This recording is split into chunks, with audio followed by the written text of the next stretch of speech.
મારું નામ ચેતન છે। ગરમી ખૂબ જ ઝડપી હતી અને હું આ મજબૂત તડકામાં ઘણો ભાર લઈ અને નવી બિલ્ડિંગ પર જઈ રહ્યો હતો। હું મજૂર હતો અને ઈંટો ચડાવવાનું કામ કરતો। મારું જીવન ખૂબ મુશ્કેલ હતું। હું મારા જીવનમાં સંપૂર્ણપણે એકલો હતો। અમે 2 ભાઈઓ હતા અને હું મારા માતા પિતાને સારી રીતે યાદ કરું છું। જ્યારે હું નાનો હતો ત્યારે પણ અમે ગરીબ હતા, પરંતુ મારા પિતાની કમાણીથી અમે 2 વખતની રોટલી ખાતા અને સખ્ત મહેનત શું છે મને ખબર નહોતી। મારો મોટો ભાઈ મારા કરતાં 3 વર્ષ મોટો હતો। મારા પિતા આ દુનિયાથી ખૂબ જ જલ્દી ચાલ્યા ગયા અને બીજી બાજુ પિતા વિના માએ અમારો ઉછેર કર્યો। માં ઊનના સ્વેટર બનાવતી હતી અને શિયાળામાં સ્વેટર બજારમાં વેચતી હતી। લોકો તેના સ્વેટરને ખૂબ પસંદ કરતા। તેણે શક્ય તેટલું બધું અમારા માટે કર્યું, પણ તે સમય આવ્યો જ્યારે મારા ભાઈની અચાનક તબિયત બગડી ગઈ। તેમનું સ્વાસ્થ્ય એટલું બગડ્યું કે માં અસ્વસ્થ હતી। એક દિવસ માં ભાઈને સરકારી હોસ્પિટલમાં લઈ ગઈ, કારણ કે તેને લોહીની ઉલટી થઈ રહી હતી, જે મારા કરતાં વધુ સુંદર હતો। આ રોગે તેની સુંદરતાને સંપૂર્ણપણે દૂર કરી નાખી। તે સમયે હું મારી માના ખોળામાં હતો। 2 નાના બાળકોને ઉછેરવા અને એકલા ઘર ચલાવવું અને ઘરે કમાણી કરવી, આ બધું એકલી સ્ત્રી માટે ખૂબ મુશ્કેલ કાર્ય છે। હું તે સમયે કંઈ સમજતો ન હતો। જ્યારે મારા ભાઈની તબિયત ખૂબ જ ખરાબ થઈ ગઈ ત્યારે માએ ઘણા સંબંધીઓની સામે હાથ ફેલાવ્યો। તેમને કહ્યું કે મારા પુત્રની તબિયત સારી નથી, મને મદદ કરો, પણ કોઈએ તેમની મદદ ન કરી। તેથી તે એકલા જ તેના પુત્રને લઈ અને સરકારી હોસ્પિટલમાં ચાલી ગઈ। જ્યારે ભાઈની ચેકઅપ સરકારી હોસ્પિટલમાં કરવામાં આવી ત્યારે ડૉક્ટરે કહ્યું કે તમારા પુત્રને મોટી બીમારી થઈ ગઈ છે। આ સાંભળીને મારી માના હોશ ઉડી ગયા કે આટલી નાની ઉંમરે કેન્સર જેવો રોગ કેવી રીતે થઈ શકે। પણ ડૉક્ટરે કહ્યું કે આ રોગ કોઈ પણ સમયે કોઈ પણ સાથે થઈ શકે છે। માં એટલી અસ્વસ્થ હતી કે તે તેના કામ પર પણ ધ્યાન આપી શકતી નહોતી। હું ભૂખથી રડતો હતો। માં વિચારતી કે મારે કામ કરવું જોઈએ, પુત્રની સારવાર કરવી કે ખાવાની વ્યવસ્થા કરું। તેઓ કંઈ પણ સમજી શકતા નહોતા। સમય પસાર થઈ રહ્યો હતો અને દિવસે દિવસે ભાઈની તબિયત ખરાબ થઈ રહી હતી। માં માટે આ સૌથી મુશ્કેલ સમય હતો। આવી સ્થિતિમાં તેણે પૈસાની મદદ કરવા માટે લોકોના દરવાજે ખટખટાવ્યા, પરંતુ કોઈએ તેમની મદદ કરી નહીં। સરકારી હોસ્પિટલના ડૉક્ટરે કહ્યું કે અહીં તમારા પુત્રની સારવાર થઈ શકશે નહીં, તેને બીજે ક્યાંક લઈ જાઓ। માં જાણતી હતી કે તેણીએ તેના પુત્રને બચાવવાનો કેટલો પ્રયાસ કરે, પણ તે હવે બચશે નહીં, કારણ કે તેની માંદગી ઘણી હદ સુધી વધી ગઈ હતી। પરંતુ તે એક માં હતી અને એક માં તેના બાળકને મુશ્કેલીમાં ક્યારેય જોઈ શકતી નથી। પરંતુ આ બધું તેના માટે ખૂબ મુશ્કેલ હતું। તે તેના માયકાવાળાઓ પાસે પણ ગઈ, તે તેના સાસરિયાવાળાઓ પાસે પણ ગઈ, પરંતુ ત્યાંથી તેને તાનાઓ સિવાય બીજું કંઈ મળ્યું નહીં। આ એટલા માટે કારણ કે મારા માતા પિતાએ તેમની ઈચ્છા પ્રમાણે લગ્ન કર્યા હતા। પપ્પાના મૃત્યુ પછી મારા 2 તાવજી, જેમણે અમારી તરફ પણ જોયું નહીં। ભાઈની સારવાર માટે કોઈએ મારી માને પૈસા આપ્યા નહીં। ભાઈને હજી હોસ્પિટલમાં દાખલ કરવામાં આવ્યો હતો। હોસ્પિટલના લોકોએ કહ્યું કે પૈસા લાવ્યા પછી જ તમારા પુત્રની સારવાર કરવામાં આવશે, નહીંતર તેને ઘરે લઈ જાઓ।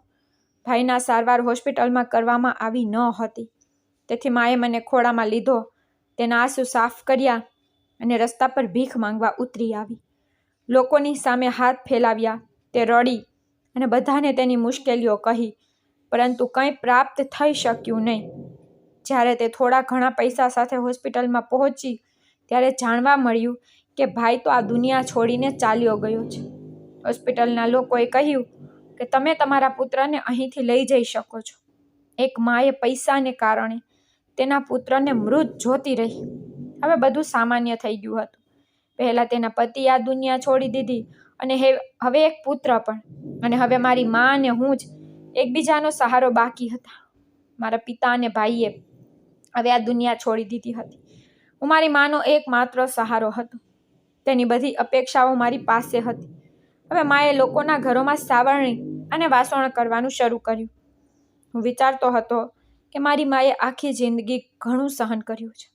એક દિવસ હું તેમની બધી સમસ્યાઓ ચોક્કસપણે સમાપ્ત કરીશ। જ્યારે હું 7 વર્ષનો હતો ત્યારે પ્રથમ વખત ઈંટોના ભઠ્ઠાનો રસ્તો જોયો હતો. હું મા સાથે હાથ પકડીને ચાલતો હતો. મારી માએ મને નાની ઉંમરે કામ કરવા મૂકી દીધો હતો. મા મને ત્યાં છોડી અને પછી તેના કામ પર જતી હતી. નાનપણથી જ મારા બધા શોખ મારા હૃદયમાં દફનાવવામાં આવ્યા હતા. જ્યારે હું 9 વર્ષનો હતો ત્યારે મેં ઈંટો ઉપાડવાનું શરૂ કર્યું. હાથની નરમાઈ સમાપ્ત થઈ રહી હતી. શરીર પર ફોલાવો હતા. મારો સુંદર ચહેરો કારો થઈ ગયો. પ્રથમ જે હંમેશા મારી સુંદરતાની પ્રશંસા કરતા હવે મને ઓળખતા પણ નહોતા કે હું એ જ સુંદર બાળક છું. તેમ છતાં હૃદયની ઈચ્છા અને એવી ઈચ્છા હતી કે જે દરેક પીડા સહન કરવા માટે શક્તિ આપે. અમારા પડોશમાં એક છોકરી રહેતી, સુનેના. તે અમારા ઘરની સામેથી કોલેજ માટે જતી. હું તેને બાળપણથી જ ખૂબ પ્રેમ કરતો હતો. હું તેને મારી પત્ની બનાવવા માંગતો હતો. મારે તેને મારા જીવનમાં સામેલ કરવી હતી. હું તેને ખૂબ પ્રેમ કરતો હતો. બાળપણમાં અમે વિસ્તારમાં સાથે રમતા હતા. કેટલીક વાર તે મને ચોકલેટ આપતી હતી. મને તેના માટે કશિશ હતી. જ્યારે અમે ધીમે ધીમે મોટા થવાનું શરૂ કર્યું ત્યારે તે કશિશ પ્રેમમાં ફેરવાવા લાગી. એક દિવસ જ્યારે તે કોલેજ જતી હતી ત્યારે મેં ગુપ્ત રીતે તેના તરફ ઈશારો કરીને મારો પ્રેમ વ્યક્ત કર્યો. તે મારા પ્રેમને સમજી ગઈ. તે પછી અમે બંને છુપાઈને મળવા માંડ્યા.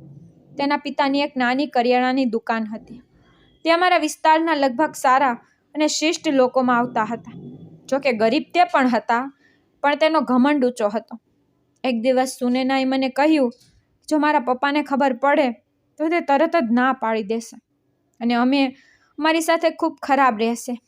મેં કહ્યું કે તમારા પિતા ઇનકાર કરશે, પરંતુ હું તમારી આંખોમાં ઇનકાર જોતો નથી. તેને કહ્યું, હા, હું તમને પ્રેમ કરું છું, પરંતુ હું મારા પિતાથી ખૂબ જ ડરું છું.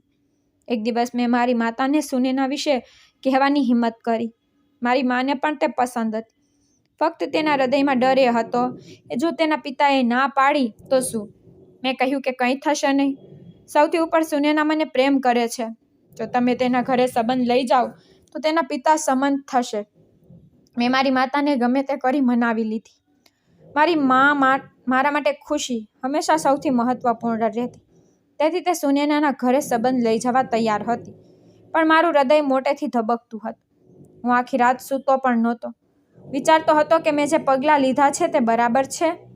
બીજા દિવસે સવારે જ્યારે મારી માતા તેના ઘરે ગઈ ત્યારે તેનો ચહેરો ગુસ્સેથી લાલ થઈ રહ્યો હતો. પ્રથમ વખત મેં મારી માના ચહેરા પર ગુસ્સો જોયો હતો. મેં કહ્યું, માં, શું થયું? તો માએ કહેવાનું શરૂ કર્યું કે તેના પિતાએ ખૂબ ખરાબ અપમાન કર્યું છે. છેવટે તે શું વિચારે છે? તે કહે છે કે શું હું મારી પુત્રીને ઈંટાના ભઠ્ઠામાં ધકેલી દઉં? હું મારી પુત્રીના મજૂર સાથે ક્યારેય લગ્ન કરીશ નહીં, જે તેને 2 વખતની રોટલી પણ આપી શકતો નથી. તેમણે એમ પણ કહ્યું છે કે અમે પણ ગરીબ લોકો છીએ, પરંતુ મજૂર નથી. અને કહ્યું, મારી આવી સુંદર પુત્ર માટે તમારા મજૂર પુત્રના સંબંધને લાવવાની હિંમત કેમ કરી?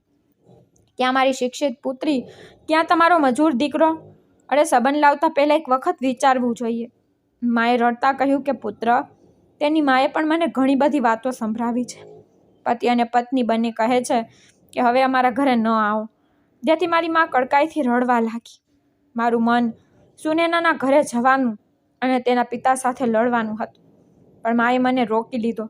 કહેવા લાગી, બેટા, મેં તમને આવા સંસ્કાર આપ્યા નથી. તેઓએ મને જતા અટકાવ્યો નહીં તો મેં મારો તમામ ગુસ્સો તેમના પર કાઢી લીધો હોત. તેમની હિંમત કેવી રીતે થઈ માનું અપમાન કરવાની? જ્યારે મેં મારી જાતને અરીસામાં જોઈ ત્યારે મેં વિચાર્યું કે હું ખરેખર ખૂબ નીચો છું, કે મને પ્રેમ કરવાની પણ મંજૂરી નથી.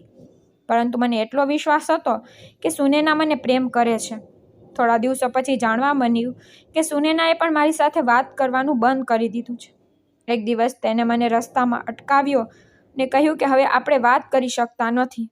જો મારા પિતાને શંકા થાય કે આપણે બંને એકબીજાને પ્રેમ કરીએ છીએ તો તે મને મારી નાખશે. તે તને પણ છોડશે નહીં. તે ખૂબ જ ડરતી હતી. તેનો અવાજ સ્પષ્ટ હતો, પણ મારું હૃદય કહેતું હતું કે તે ખોટું બોલી રહી છે, પરંતુ જીભ ઇનકાર કરી રહી હતી.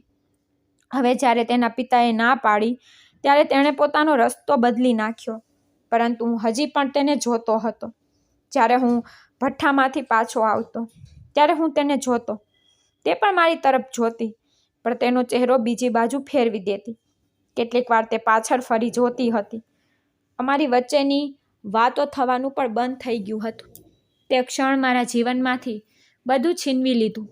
હું મારા હૃદયમાં વિચાર કરતો હતો કે એક દિવસ તેના પિતા પોતે મારા સંબંધ માટે પૂછશે. હું મારી ગરીબી સમાપ્ત કરીશ. હું સફળ થઈશ. મારી પાસે એક જૂનો મોબાઈલ હતો જે બંધ હતો. મેં તેને વેચી દીધો અને હપ્તા પર સ્માર્ટફોન લીધો. કેટલાક લોકો કહેતા કે તું પાગલ થઈ ગયો છે. જો કે અમારી માતાએ પણ ખૂબ ઠપકો આપ્યો હતો. તેમણે કહ્યું કે ભઠ્ઠામાં કામ કરતી વ્યક્તિ આ સ્માર્ટફોનનું શું કરશે. પરંતુ મને કોઈની પરવા નહોતી. જ્યારે હું રાત્રે થાકેલો ઘરે આવતો ત્યારે મારા શરીરમાં ખૂબ પીડા થતી હતી. પછી હું પલંગ પર સૂઈ જતો અને મોબાઈલ ચાલુ કરીને યુટ્યુબ પર કંઈક નવું શીખવાનો પ્રયત્ન કરતો. સોફ્ટવેર હેકિંગનો કોર્સ એક મિત્ર મને શીખવતો હતો જે ખૂબ શિક્ષિત હતો. તેણે કહ્યું કે તે મારી મદદ કરશે. હું નવરાશના સમય પર તેની પાસે જતો અને મોબાઈલ દ્વારા નવી વસ્તુઓ શીખી લેતો. મારો તે મિત્ર ભઠ્ઠામાં કામ કરતો ન હતો, પણ તે મારી સાથે હૃદય સાથે બેસતો હતો. તે કહેતો કે તારી પાસે કંઈક વિશેષ છે. પરંતુ મારા બાકીના મિત્રો કહેતા હતા કે હું આ બધું નકામું છે, સ્વપ્ન જોવાનું છોડી દે. પરંતુ મેં તેમના શબ્દો મારા હૃદયમાં લીધા નહીં. હું અડધી રાત જાગતો અને કંઈક નવું શીખતો.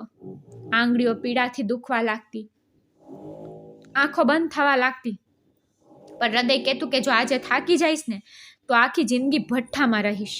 ઘરની બધા જવાબદારીઓ મને યુવાન બનાવી દીધો હતો. માએ લોકોના ઘરોમાં કામ કર્યું, પછી તે બીમાર પડી. મારી પાસે પૂરતા પૈસા નહોતા કે હું તેને ખર્ચાળ હોસ્પિટલ લઈ જઈ શકું. આખી જિંદગી સખ્ત મહેનત કરવાને કારણે તેનું શરીર હવે ચૂર ચૂર થઈ ગયું હતું. આ કારણ હતું કે ઘણા બધા રોગોએ તેમને ઘેરી લીધા અને તે પછી આ બન્યું કે તે પણ આ દુનિયા છોડી દીધી અને હવે હું એકલો રહી ગયો. એ નાનું જૂનું ઘર, એક જૂનો પલંગ અને એક અપૂર્ણ પ્રેમ. મા વિના મારું મન ક્યાંય લાગતું નહીં. મારા આખા પરિવારે મને છોડી દીધો હતો. વિચારતો હતો કે હું પણ એક દિવસ બધું છોડીને ચાલ્યો જઈશ, પરંતુ જ્યાં સુધી હું જીવંત હતો ત્યાં સુધી સખ્ત મહેનત કરવી પડતી. એક દિવસ સુનેના મને મળવા આવી. તે ખૂબ ડરી ગઈ હતી, ખૂબ રડતી હતી. અમારા વિસ્તારની પાછળ એક સુમસાન સ્થાન હતું જ્યાં અમે ક્યારેક છુપાઈને મળતા. હું તેને આ રીતે જોઈને ગભરાઈ ગયો. તેની આંખોમાં એક વિચિત્ર ભય અને એક વિચિત્ર અગવડતા હતી. કદાચ તે કંઈક કહેવાનો પ્રયાસ કરી રહી છે, પરંતુ તેના માટે શબ્દો માટે હિંમત એકત્રિત કરવી મુશ્કેલ હતી. હું તેની નજીક ગયો. મેં 1000 સપના બંધ કર્યા હતા. કદાચ તે મને કંઈક કહેવા આવી છે. તેણે તેના પિતાને બીજા લગ્ન માટે ના પાડી. તે ઘરથી ભાગવાનો ઈરાદો ધરાવે છે. પરંતુ તેણે મારી આંખોમાં આંખી નાખી તો વિચાર આવ્યો કે ચોક્કસપણે ખરાબ સમાચાર છે. તેને રડતા અવાજે કહ્યું કે મારા ઘરે ડૉક્ટરનો સંબંધ આવ્યો છે. હું તમને પ્રેમ કરું છું. તમારા સિવાય બીજા કોઈની સાથે લગ્ન કરી શકતી નથી, પરંતુ મારા પિતા કોઈ પણ સંજોગોમાં તમારી સાથે મારા લગ્ન કરી શકશે નહીં. મારા માતા પિતાએ સંબંધને હા પાડી છે. તે સાંભળીને હું સદબદ થઈ ગયો. હું લાંબા સમય સુધી કંઈ પણ કહી શક્યો નહીં. બસ તેની તરફ જોતો રહ્યો. પણ પછી મેં તેને કહ્યું, તારી શું ઈચ્છા છે? તો તેને રડતા રડતા કહ્યું કે હું તમને ઈચ્છું છું. હું કોઈ બીજા સાથે લગ્ન કેવી રીતે કરી શકું? હું તમને તે બધું કહેવા આવી છું. તમારી પાસે 1 વર્ષનો સમય છે. પછી મારું પરિણામ આવશે અને 6 મહિના પછી હું લગ્ન કરીશ. જો તમે કંઈક કરી શકો છો તો કરો, અથવા તો હું કોઈ બીજા સાથે લગ્ન કરીશ. આ કહેતા તેણીએ મારી તરફ જોયું અને પછી તે રડવા લાગી. તે પણ મને પ્રેમ કરતી હતી. તેણે કહ્યું હતું કે કંઈક કરો, કંઈક ચમત્કાર બતાવો કે હું તમારી બની શકું. તો મેં દુઃખ અને ક્રોધમાં પૂછ્યું, તો પછી આ બધું કેમ કર્યું? પ્રેમ કેમ કર્યો? તારા પિતાને કેમ ના કહી શકતી નથી કે તે બીજા કોઈની સાથે નહીં પણ મારી સાથે તારા લગ્ન કરે? તો તે કહેવા લાગી, તમને શું લાગે છે મેં પ્રયત્ન નથી કર્યો?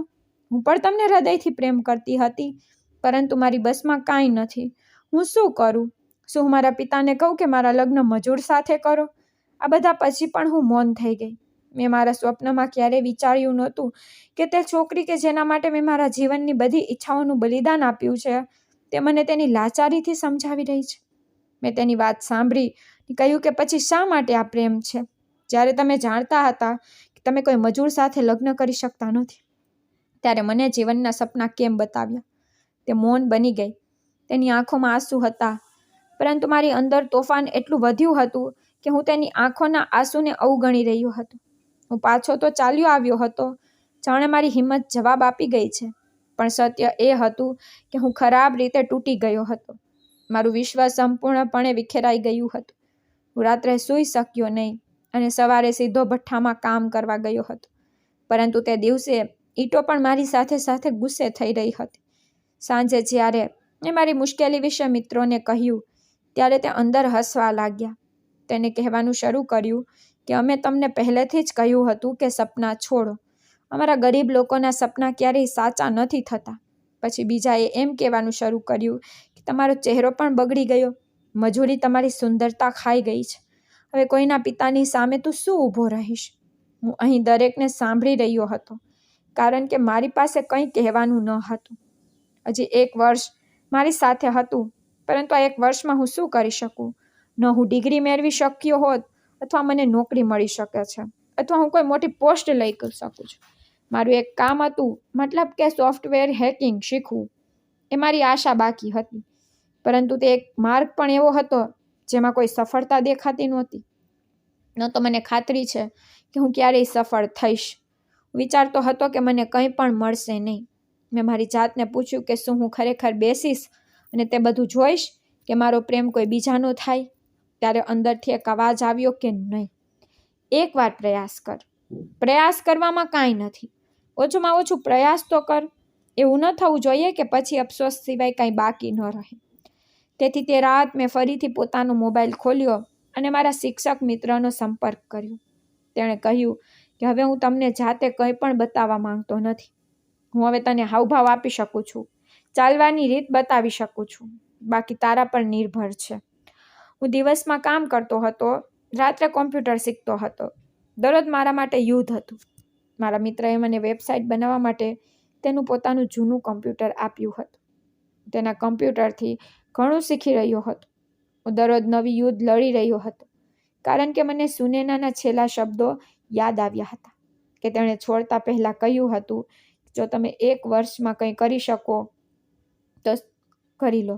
સમય પસાર થઈ રહ્યો હતો, જેમ દરેકનો પસાર થાય છે, પરંતુ માત્ર એટલો તફાવત હતો કે મને દરરોજ નવું દુઃખ મળતું. ઘણા મહિનાઓ પસાર થઈ ગયા અને હું ફક્ત કામમાં જ ફસાઈ રહ્યો હતો. કામ પણ એવું જેમાં ન કોઈ ભવિષ્ય હતું. સવારથી સાંજ સુધી ઈંટો ઉપાડતો, મસાલા બનાવતો, સાંજે થાકેલો હારી એક ખૂણામાં પડેલો રહેતો. મને ખબર નથી કે મારો ગુનો, મારી નબળાઈ શું હતી. ફક્ત એટલો કે મારો જન્મ ગરીબ પરિવારમાં થયો હતો, કે મેં એક અમીરની છોકરીને પ્રેમ કર્યો. મને ખબર નહોતી કે 8 મહિના કેવી રીતે પસાર થયા અને મેં મારા જીવનમાં કોઈ સક્ષમ પરિવર્તન જોયું નહીં. મારા બધા સપના સમાપ્ત થઈ ગયા હતા.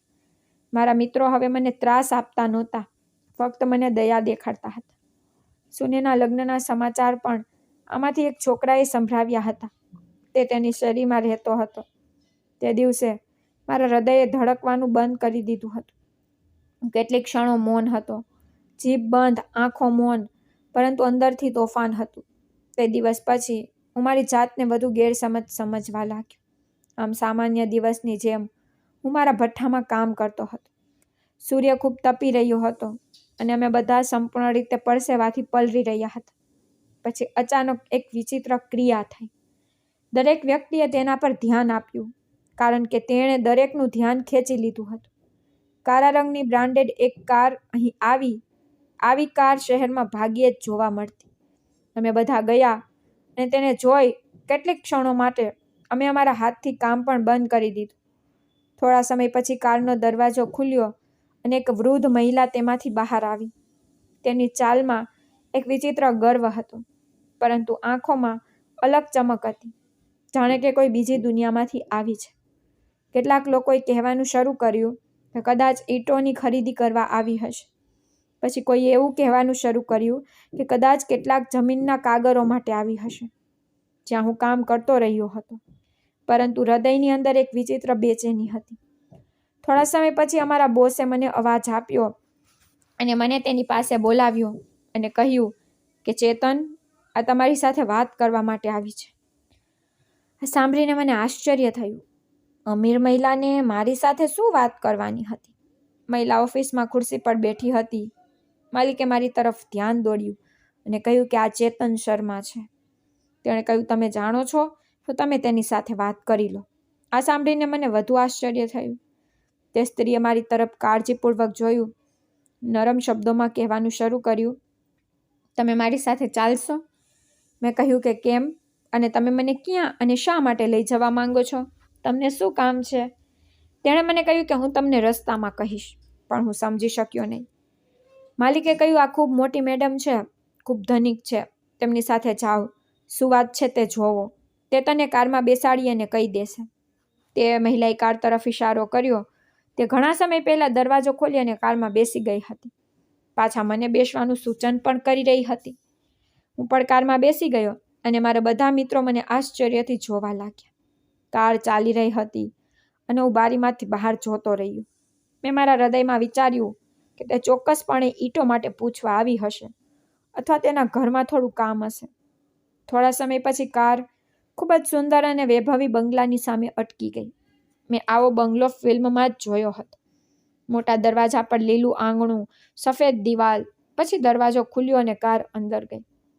મેં મારા હૃદયમાં પ્રાર્થના કરવાનું શરૂ કર્યું કે હે ભગવાન, હું કોઈ મોટી મુશ્કેલીમાં ફસાઈ ન જાઉં. એવું ન થવું જોઈએ કે આ સ્ત્રી મારી સાથે કંઈક ખોટું કરે. એવું ન થાય કે મારી સ્થિતિ ખુલ્લેઆમ બહાર આવે. જ્યારે કાર અટકી ગઈ ત્યારે તેણે કહ્યું કે ચાલો અંદર જઈ. જ્યારે હું કારમાંથી નીચે ગયો ત્યારે મારા હાથ પરસેવાથી ભીના હતા. ખબર નથી કે કેમ મારું હૃદય મોટેથી ધબકતું હતું, જાણે કે મારા માથા પર કોઈ ખૂબ મોટી કસોટી છે. દરવાજો ખોલતાની સાથે જ ઠંડી હવા અંદરની અનુભૂતિ કરાવી રહી હતી. જ્યારે હું ત્યાં ઊભો રહ્યો ત્યારે તેણે કહ્યું કે અહીં આવો, અહીં આવો, ચેતન તમે બેસો. હું ધીમે ધીમે અંદર પ્રવેશ કર્યો અને સોફા પર બેઠો. તેણે મને પાણી આપ્યું અને પછી તે મારી બાજુમાં સોફા પર બેઠી. તે થોડા સમય માટે ખૂબ મૌન હતી. પછી તેણે મારી આંખોમાં આંખો મૂકી અને કહ્યું કે તમને કોઈ ખ્યાલ નથી કે તમને અહીં કેમ લાવવામાં આવ્યા છે?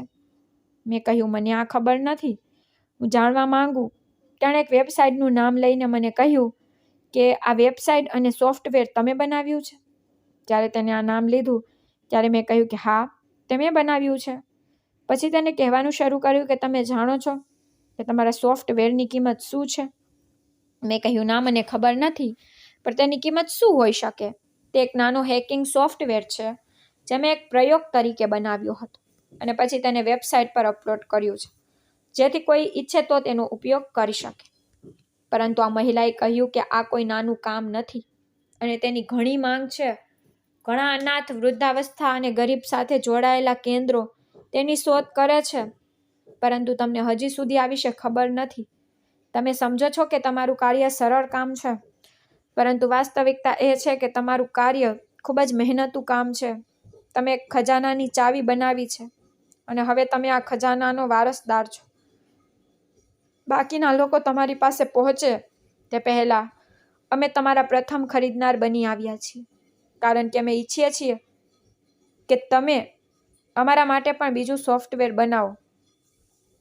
એક સોફ્ટવેર બનાવો કે જે કોઈ પણ હેક ન કરી શકે, કોઈ ખોલી પણ શકે નહીં. મેં આ સ્ત્રીને સાંભળીને આશ્ચર્યચકિત થઈને કહ્યું કે હું આ કામ કરું છું અને હું કોડિંગ પણ કરી લઉં છું, પરંતુ મને નથી લાગતું કે મારું બનાવેલું કામ એટલું કિંમતી હોઈ શકે છે. એટલું કિંમતી કે તમે મને મળવા આવો. આ સાંભળીને તે હસવા લાગી. માની જેમ તેના બાળકની નિર્દોષ વાતો પર હસે છે. તેણે કહ્યું કે તમે ખજાના પર બેસીને રડો છો? તમને કોઈ ખ્યાલ નથી કે તમારા હાથમાં શું ખજાનો આવ્યો છે? હું બધું જાણું છું. હું તમને બધું બતાવીશ અને તમને કહીશ નહીં, પરંતુ હવે મને આ સમય શું જોઈએ છે તે જણાવો, કારણ કે તમારા સોફ્ટવેરની કિંમત કરોડો રૂપિયા હોઈ શકે છે. અને આ મજાક નથી. હું એકદમ ગંભીર છું. આ સાંભળીને જમીન મારા પગ નીચેથી નીકળી ગઈ. હું મારી ખુશીને નિયંત્રિત કરવામાં અસમર્થ હતો. સમજી શક્યો નહીં કે આ બધું વાસ્તવિકતા છે અથવા હું સ્વપ્ન જોઉં છું. હું શું માંગી શકું? મેં પોતાને સંભાળ્યો હતો અને મારી સૌથી મોટી ઈચ્છા શું છે તે વિચારવાનો પ્રયાસ કરી રહ્યો હતો. આજે મારા માટે એક ઓફર હતી કે હું કંઈ પણ માંગી શકું. મેં થોડા સમય પછી કહ્યું કે હું તમારી સાથે કામ કરીશ અને તે સોફ્ટવેર પર બનાવીશ, પરંતુ મારી ફક્ત એક ઈચ્છા છે. તેણે કહ્યું, મને કહો કે તમારી કઈ ઈચ્છા છે. હું તમારી દરેક ઈચ્છા પૂરી કરીશ. આ વિશ્વમાં સૌથી મોટા પૈસા એ અને જેની પાસે પૈસા છે તેની બધી ઈચ્છા પૂરી થાય છે. મેં કહ્યું, મને આટલી મોટી ઈચ્છા નથી. મને એક છોકરી ખૂબ ગમે છે. તે મારા વિસ્તારમાં રહે છે. હું તેની સાથે લગ્ન કરવા માંગુ છું. તે હસી પડી, કહ્યું કે માત્ર આવી વાત છે? જો તમે બીજું કંઈ પણ માંગત તો મેં તે પણ પૂર્ણ કર્યું હોત. વધુમાં મહિલાએ જે કહ્યું તે સાંભળી મારા હોશ ઉડી ગયા. તેણે કહ્યું કે સૌપ્રથમ તમે આ સાંભળો, તમારા હૃદયને હેન્ડલ કરો. આ બંગલો જે તમે હવે બેઠા છો તે તમારો છે. તમારા સોફ્ટવેરની અડધી કિંમત છે. બાકીની અડધી કિંમત તમારા ભવિષ્ય પર લગાડવામાં આવે, જેથી તમે અમારા માટે સોફ્ટવેર બનાવી શકો જે વિશ્વને હલાવી દે. મેં બંગલાની દિવાલોને જોવાનું શરૂ કર્યું કે હું કોઈ સ્વપ્ન તો જોતો નથી, પરંતુ આ કોઈ સ્વપ્ન નહોતું. પછી તેણે કહ્યું કે હવે તમે ઈચ્છો તે છોકરીના ઘરે હું સંબંધ લઈ જઈશ અને તેના માતા પિતા સાથે વાત કરીશ. હું તેને તમારા સગપણનું કહીશ, જેથી તે આપણા વિશે કોઈ શંકા ન કરી શકે અને તે ખુશીથી તેની સાથે તમારો સંબંધ કરશે અને બધું આદર સાથે થશે. તમે ચિંતા કરશો નહીં. પછી તેણે પણ એવું જ કર્યું. તે તેના ઘરે ગઈ અને તેના માતા પિતાને કહ્યું કે હું ચેતનની સંબંધી છું. તે મારો કઝિન છે. તે કોઈ મજૂર નથી. તે ગુપ્તચર એજન્સીનો માણસ છે. લાખો રૂપિયા કમાય છે. તે મજૂર તરીકે કામ કરતો હતો. તેના વાસ્તવિક કાર્ય વિશે કોઈને ખબર નથી. આ અમીર વ્યક્તિ છે. તેને પોતાનો બંગલો છે જેમાં તે તેના સોફ્ટવેર બનાવે છે, જેની વિશ્વમાં મોટી માંગ છે. તમારી પુત્રી તેના ઘર પર રાજ કરશે. આ તો અમારું ધોરણ ખૂબ ઊંચું છે, પણ જ્યાં છોકરાને છોકરી ગમે છે તેથી જ હું મારા કઝિનનો સંબંધ અહીં લાવી હતી. આ બધું સાંભળીને સુનૈનાના પિતાને આશ્ચર્ય થયું. તેઓ સમજી શક્યા નહીં કે જે છોકરાને તેણે એક દિવસ નકારી કાઢ્યો, તેણે તરત જ કહ્યું કે સારું છે, અમે ચેતનના અમારી પુત્રી સાથે લગ્ન કરવા તૈયાર છીએ. તેની પત્ની એવું કહેવા માંડ્યું, અરે તમે પાગલ થઈ ગયા છો? અમારી પુત્રીના 2 મહિના પછી લગ્ન છે ને તમે તેના સંબંધને બીજી જગ્યાએ નક્કી કરી રહ્યા છો. તો તેણે તેની પત્નીને કહ્યું, એ છોડી દો. તે ફક્ત ડૉક્ટરનો પ્રાણીઓનો ડૉક્ટર છે. તેના કરતાં આ વધુ સારો સંબંધ છે. મને શરમ આવે છે કે પહેલાં મેં આ સંબંધનો ઇનકાર કર્યો હતો. હવે સુનૈનાની આંખોમાં પણ ખુશીના આંસુ હતા. તે પણ જાણતી નહોતી કે આવી ચમત્કાર છેલ્લી ક્ષણે થઈ જશે. તે કંઈ પણ કહી શકતી નહોતી. આમ લગભગ 1 અઠવાડિયું પસાર થઈ ગયું અને હવે મારું જીવન બદલાઈ ગયું હતું. હું આ બંગલામાં આવી ગયો હતો. મારા હાથમાં લેપટોપ હતું. રાત્રે હું કામ કરતો હતો. સોફ્ટવેર પ્રગતિના માર્ગ પર હતો અને લગ્નની તૈયારીઓ પણ કરી રહ્યો હતો અને કોડિંગ પણ. તે જ રીતે રાત દિવસ ચાલી રહ્યું હતું. મારા કપડાં બદલાયા હતા. મારી ચાલ બદલાઈ ગઈ હતી. મારી રીત બદલાઈ ગઈ હતી. આત્મવિશ્વાસ મારા શબ્દોમાં આવ્યો હતો. મારું જીવન સંપૂર્ણપણે બદલાઈ ગયું હતું. મેં સુનૈના જેવી એક સુંદર અને નિર્દોષ છોકરી સાથે લગ્ન કર્યા હતા, જેમણે મારી ગરીબીને નહીં પણ મારી ઓળખને માન્યતા આપી. મારા જીવનમાં ખુશી હતી, શાંતિ, સંપત્તિ હતી, પરંતુ તે હું બધું ક્યારેય ભૂલી શક્યો નહોતો જ્યાંથી હું ઊભો થયો. મેં નક્કી કર્યું હતું કે હું મારા પાછલા સમયને ભૂલીશ નહીં. હું ભટ્ટી પર પરત ફર્યો હતો, જ્યાં મેં દિવસ અને રાત એક કર્યા હતા, જ્યારે મેં ભૂખ અને તરસ સહન કરી હતી, જ્યાં મારા સપના ફક્ત સપના રહેતા હતા. હું બોસને મળ્યો, જે શક્તિ સાથે વાત કરતા હતા, જે હંમેશા તેની આંખોમાં તેના ચહેરા શક્તિ પર ગુસ્સો કરતા હતા. પરંતુ આજે જ્યારે તેણે મને મોટી કારમાં બેઠો જોયો, ત્યારે તેને તેની આંખો પર ગર્વ હતો. તેણે મારા માથા પર હાથ મૂક્યો અને કહેવા માંડ્યા કે તમે મારું હૃદય જીતી લીધું છે. તમે બતાવ્યું છે કે મજૂરનો પુત્ર ફક્ત મજૂર બનતો નથી. જો તે ઈચ્છે છે તો તે આકાશને પણ સ્પર્શ કરી શકે છે. મેં માલિકના પગ પર હાથ મૂક્યો અને મારા હૃદયમાં પ્રાર્થના કરી. એ મારા સાથીઓને બોલાવ્યા, જેની સાથે હું હંમેશા કામ કરતો હતો, જેની સાથે હું બેઠો હતો. મેં બધાને એક સાથે જમા કર્યા અને કહ્યું કે હવે સમય આવી ગયો છે કે તમે લોકો આ સખ્ત મહેનત છોડી દો, કારણ કે હું જાણું છું કે આ જીવન કેટલું મુશ્કેલ છે. મેં દરેકને જુદા જુદા કાર્યો આપી દીધા હતા. મેં કોઈને દુકાન ખોલી આપી હતી. મોટરસાયકલ મિકેનિકનું કામ શીખવીને દુકાન ખોલવી દીધી હતી. વિચારતો હતો ભગવાને મને દોલત નહીં પણ તક આપી છે, જેથી મેં બીજાઓના જીવનમાં પરિવર્તન કર્યું. જેમ મારું જીવન બદલી નાખ્યું તે મારી ઓળખ હતી. મેં બધું સુનૈનાના પ્રમાણે કર્યું હતું. નવું ઘર તેની ઈચ્છા પ્રમાણે શણગારવામાં આવ્યું હતું. દરેક રૂમ પર તેની પસંદગીનો રંગ હતો. મેં તેની દરેક ઈચ્છા પૂરી કરી હતી. સુનૈનાએ તો ક્યારેય કોઈ વિનંતી નહોતી કરી, પરંતુ મેં તેની આંખોમાં જે જોયું તે મેં જોયું, કારણ કે હું જાણતો હતો કે તેણે મારા માટે બલિદાનો આપ્યા હતા અને હવે તે બધું કરવાનો મારો વારો હતો. અને મારી ખુશીની બીજી રીત એ સોફ્ટવેર હતો જે હું નાના રૂમમાં બેસીને બનાવતો હતો. તે સોફ્ટવેર આ દેશમાં છે અને આપણા દેશમાં પણ વેચાય છે, જેનો ઉપયોગ કંપનીઓમાં થતો હતો અને મેં મારી ઓળખ બનાવી લીધી હતી. લોકો મને કહેતા કે હું જીનિયસ છું. મેં તે સોફ્ટવેરમાં એવા ફીચર્સ નાખ્યા જે કોઈએ વિચાર્યા પણ નહોતા.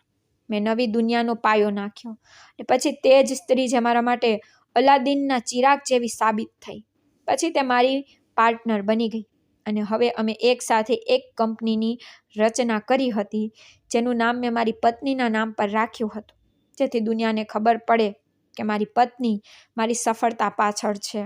મારી મા પણ આ બધું જોયા પછી ખૂબ હરવાશ અનુભવતી હશે. હું શાંતિથી જીવન જીવી રહ્યો હતો અને મારી પત્ની અને સુનૈના સાથે આરામ કરતો હતો, જે દરેક ક્ષણ મારી સફળતા પાછળ હતી. મેં ગરીબ બાળકો માટે એક આશ્રમ બનાવ્યો હતો, જ્યાં તે કોમ્પ્યુટર્સ શીખશે, જ્યાં તેમને સોફ્ટવેર બનાવવાનું શીખવવામાં આવતું હતું, જેથી કોઈ બીજું તેનું સ્વપ્ન અને પરિપૂર્ણ કરી શકે. તો મિત્રો, જો તમને સ્ટોરી સારી લાગી હોય તો વિડીયોને લાઇક કરો અને ચેનલને સબસ્ક્રાઈબ કરો અને આ નોટિફિકેશન બેલને જરૂરથી દબાવો, જેથી કરીને તમને આગલી અપડેટ પહેલાં મળી રહે. ધન્યવાદ.